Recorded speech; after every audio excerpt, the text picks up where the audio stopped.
First of all, thank you all for coming.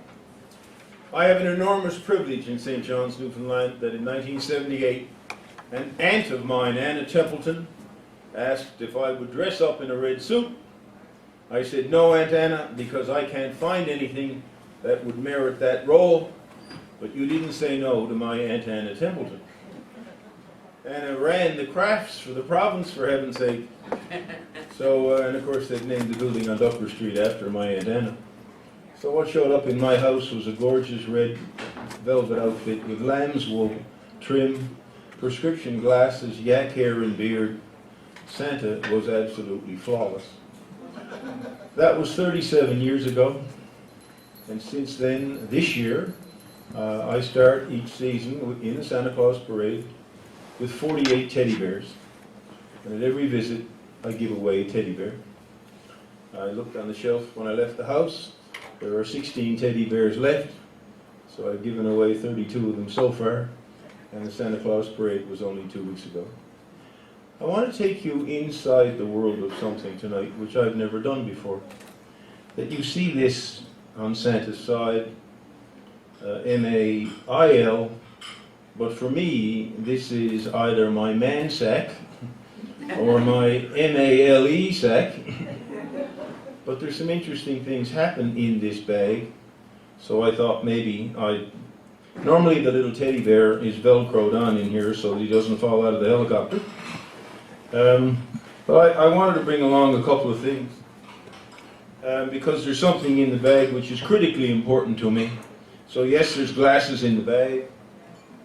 Yes, there are radios that we use. And for 37 years, the most wonderful lady in the world has walked the Santa Claus Parade. My wife Paula is in the float, out in front, and she's constantly talking to Santa in the top of the sleigh, saying, the little boy on the right, on your right, is Joel Sweeney. And then Santa turns from the top of the sleigh and he looks down and he says, Merry Christmas, little Joel. That would never happen without my wife.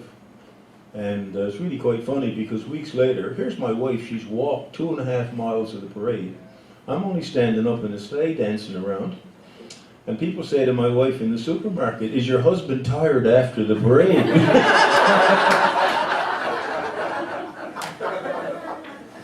She's walked the whole damn parade. Santa's got a Mickey Mouse watch. And then Santa's got something which is critically important, and that's what I want to talk to you about tonight. I'm asked on occasion to do things that are very difficult. My daughter, Christina, is a pediatric cardiologist at the Janeway. And on Christmas Eve, since before the new hospital was built, my daughter and I have gone into the Janeway at 8 o'clock on Christmas Eve. We start on the 4th floor in surgery, then we go into PICU, then we come into neonatal, and then we go out through emergency. And there are situations that are extremely difficult. And I'm going to ask you to join me now on 3 of them. And on those occasions, I put my hand in the mailbag and I hold on to St. Nicholas. Now Santa Claus, that you all know and I know, is 85 years old. So the Santa Claus that you all see was born from Coca-Cola from Atlanta, Georgia in the 1930s. Yes, there are traditions going back further than that, but the Haddon Sandblom Coca-Cola Santa is about 85 years old. St. Nicholas is very different. St. Nicholas is a real priest. He's 1,745 years old, and he's normally holding 3 of something, considered to be the Trinity. And the stories of St. Nicholas are famous. When does Santa call on St. Nicholas? When do I hold St. Nicholas dear? A couple of quick examples.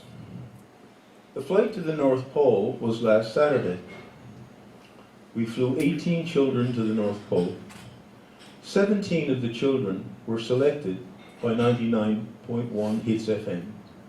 I selected one of the children. There was a child on the plane who won't be alive next Christmas. And we've done that now for the last 9 years. All 8 of the children that have been on the plane have passed away. On the flight, there was a little girl who is a diabetic, who can't walk, and who had a feeding tube. And the question she wanted Santa to answer was, can Santa make sick little boys and girls well? That is when I called on Nicholas. 4 years ago, a little girl on the plane, the question she wanted Santa to answer was this. Mommy died in a car accident in October. Will her spirit be with you in the sleigh Christmas Eve? I remember saying, Nicholas, how are we going to answer Meadow? We picked up this adorable little girl. We gave her a big hug, looked her straight in the eye and said, Meadow, you never need to worry. Your mummy's spirit will be with Santa Christmas Eve, and your mummy's spirit will be with you for the rest of your life. And she said, thank you, Santa. That's all I need for Christmas. Last year, there was a little girl named Emily who had a letter all rolled up for Santa, and she said, will you phone me tonight with the answer to my question? The question was simply this. Her little letter said, Dear Santa, my name is Emily. For Christmas I need this more than anything in the world. My mommy says if I am really good, you will bring it to me. Uh-oh. My puppy dog Billy died of cancer, and my mommy says if I am really good, you will bring my puppy back to life, and I will find my puppy alive under the tree on Christmas morning. Thanks, Mom. Okay, Nicholas, what do we do? So Santa went to the basement. Santa talks to Nicholas a lot. Santa went to the basement, went for a walk, got the bells, went down the basement, phoned Emily's house, rang the bells. Emily, this is Santa. I'm back in the North Pole. Mrs. Claus and I have just read your beautiful, beautiful letter.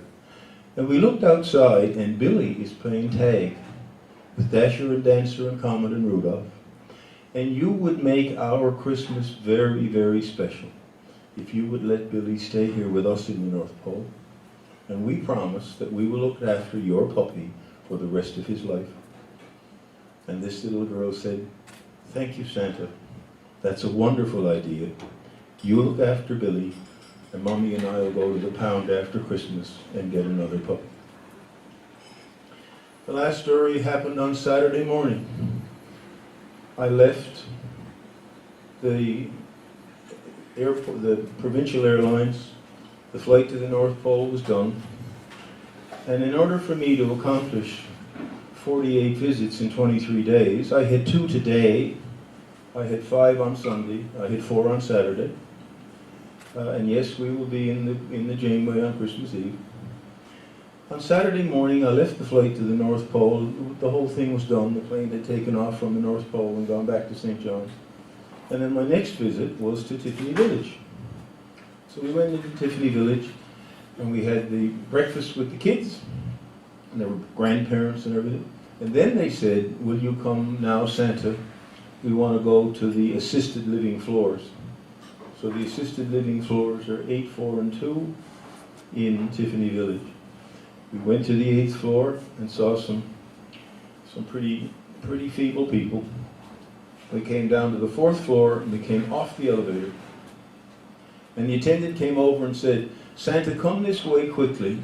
The lady in 411 is about to die and she would like to see Santa. So we went into the room and her family was there. I thought about Nicholas. Nicholas, what do I say? What do I do? So I sat and talked to the family. The family members were going in one at a time and saying goodbye to their mother. And I stood up and gave a big hug to this woman, the daughter. I undid the teddy bear from the sack. I gave her the teddy. And she said, thank you, Santa.